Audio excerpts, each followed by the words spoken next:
네, 김한일 회장님, 진심 어린 환영사 감사합니다. 다음은 대통령께서 동포 여러분께 격려의 말씀을 전하시겠습니다.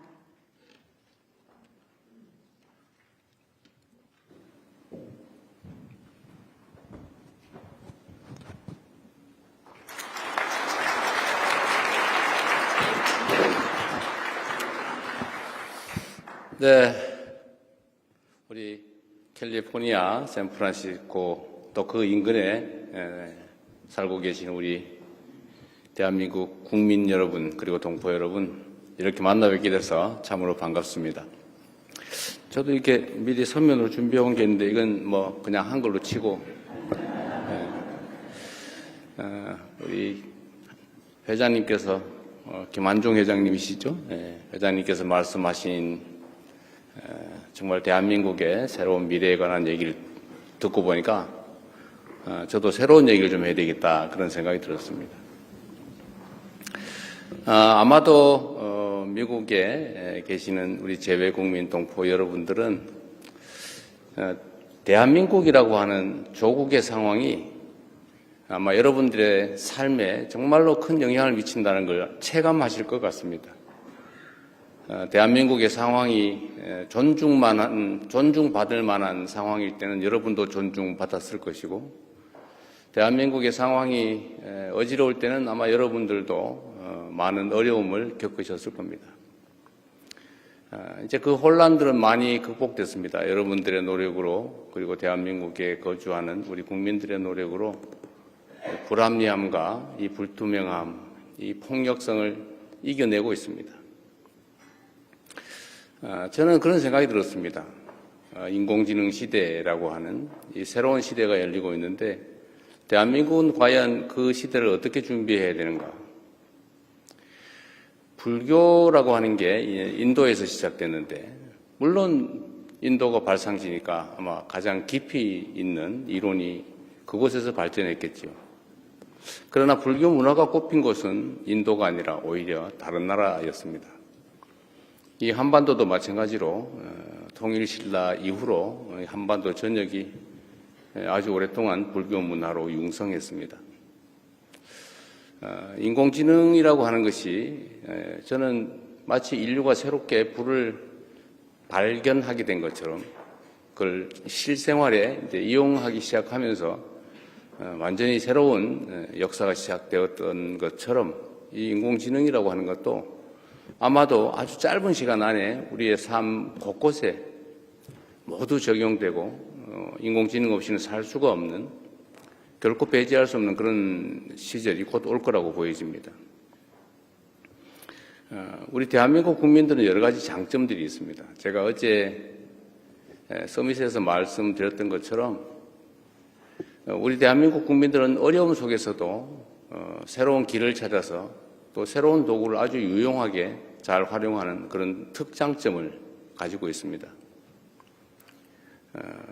식민지에서 해방된 나라 중에 민주화 그리고 산업화를 동시에 이루어낸 국가, 선진국으로 도약한 나라는 대한민국이 역사적으로 또 현실적으로 유일합니다. 위대한 국민들이죠. 평균 90% 이상 성공한다고 하는 친위 군사 쿠데타도 우리가 무력이나 출혈 없이 평화적으로 아주 아름답게 싸워서 이겨내지 않습니까? 아마 세계사에 없을 위대한 평화혁명입니다.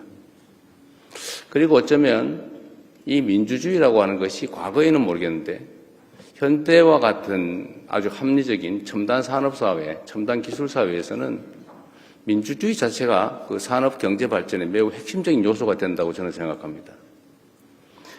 전 세계적인 아주 미세한 그리고 치밀한 경쟁이 이루어지는 이 상황에서는 합리성, 객관성, 투명성, 예측 가능성 이런 것들이 이 경제 성장 발전, 기술 발전에 크게 도움이 될 수밖에 없습니다. 불투명하고 폭력적이고 어지럽고 예측 가능하지 않고 이런 사회에서는 기술 문명이라고 하는 게 자리를 잡기 어렵죠.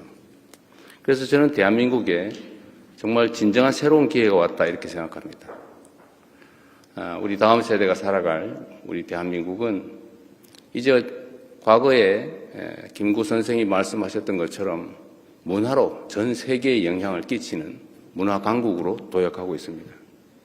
이 문화라고 하는 것도 어찌 보면 민주주의와 아주 잘 어울립니다. 문화는 자유로움 그 자체죠. 개인의 창의성과 개성 그리고 자유로움, 이게 문화의 근본일 텐데 이게 곧 민주주의 아닐까 그렇게 생각이 듭니다.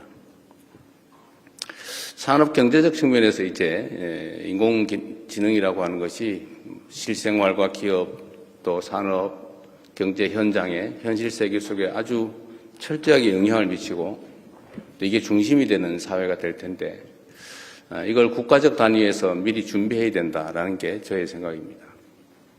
그리고 놀랍게도 1년 정도밖에 되지 않았지만 우리가 대한민국에 나아갈 방향을 첨단 기술과 또 인공지능 분야에 집중하기로 한 것이 아주 짧은 시간이긴 하지만 크게 영향을 미쳐서 전 세계가 대한민국을 이제 관심을 가지고 지켜보게 됐습니다.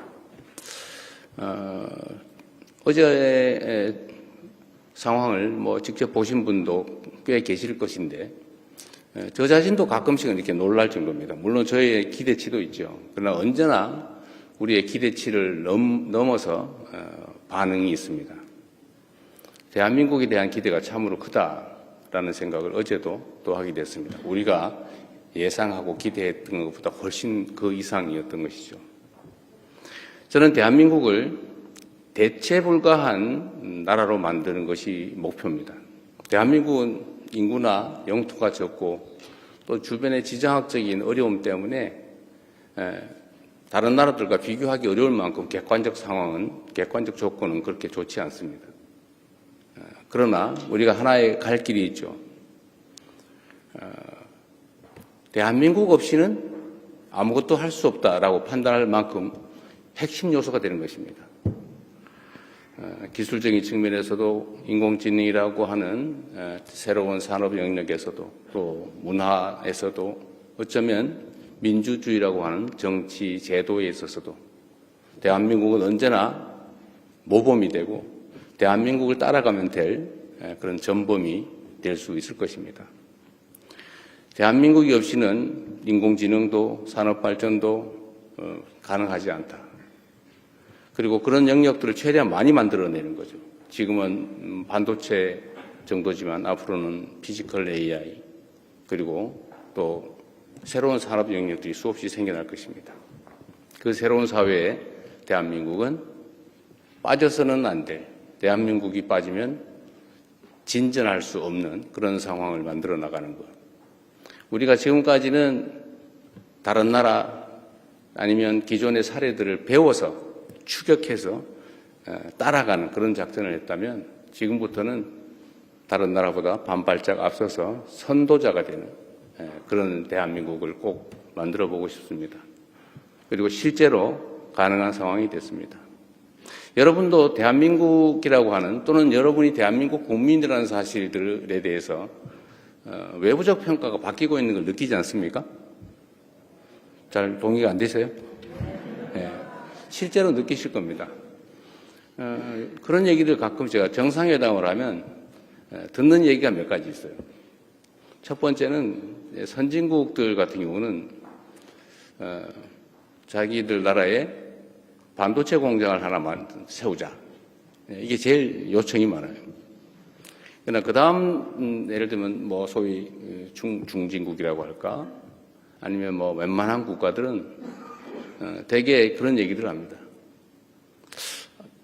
방어 미사일 시스템, 방공망을 좀 빨리 우리 먼저 줄 수 없겠냐.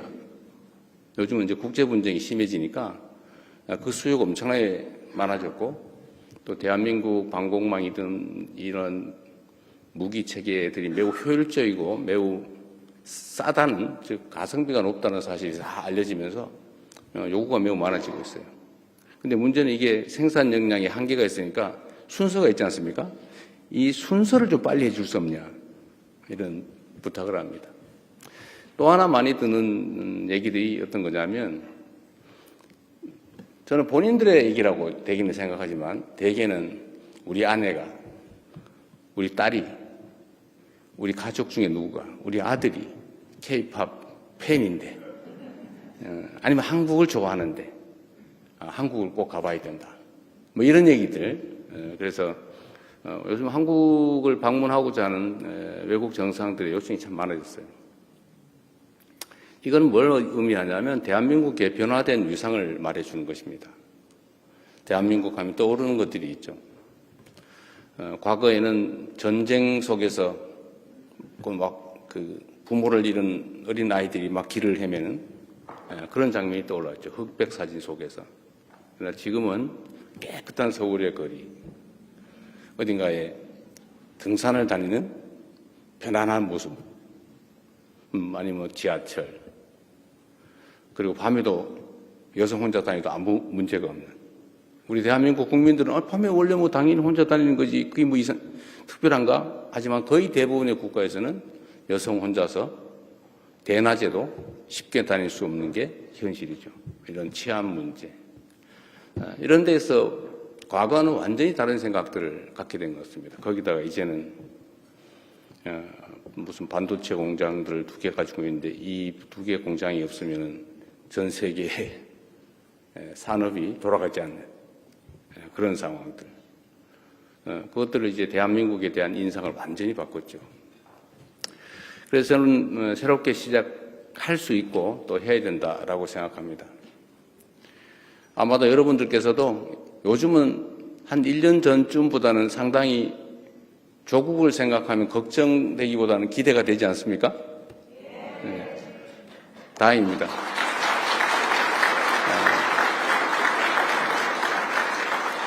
우리 국내에 계신 대한민국 국민 여러분들을 포함해서 해외에 계신 여러분을 포함한 많은 교민들, 동포들의 노력 덕분입니다.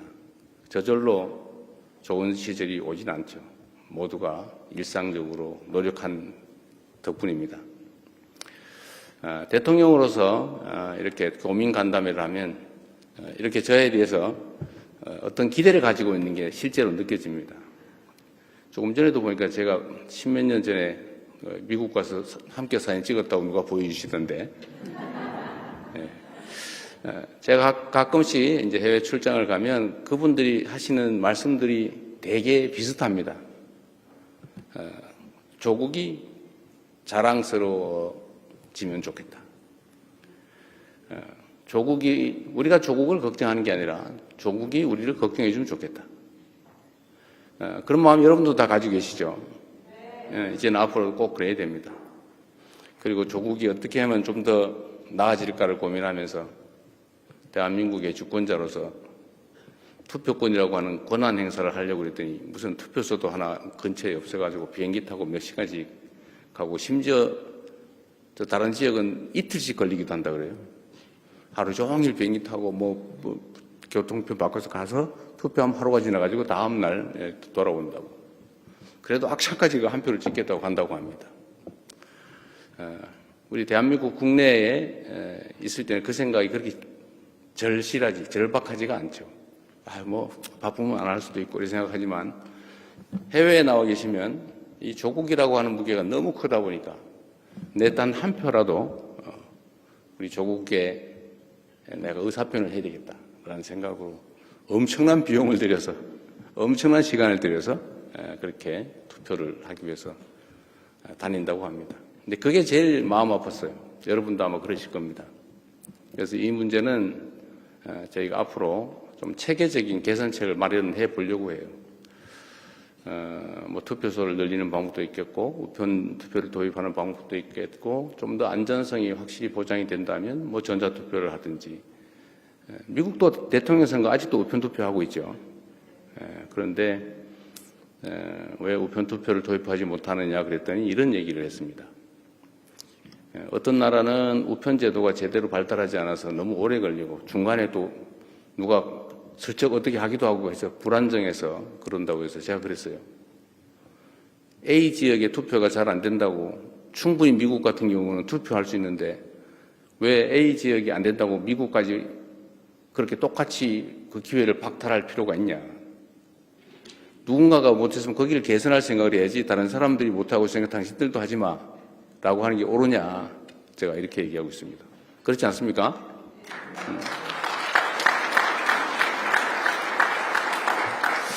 그래서 여러분, 많은 분들 뵙게 돼서 참으로 반가운데, 대체불구한 대한민국을 만드는 길에 우리 교민, 재외국민 여러분께서도 함께 해주시고 우리가 희망을 가지고 새로운 세상을 준비해가면 좋겠습니다. 지금은 너무 어렵고 또 절망이 많이 우리 앞을 가리는 것 같지만 우리 학이 따라서 우리 다음 세대들은 우리가 살았던 것보다 더 나은 삶을, 더 많은 기회를 누리면서 꼭 살아야 되지 않겠습니까? 그런 세상을 여러분과 함께 만들어 보겠습니다. 감사합니다.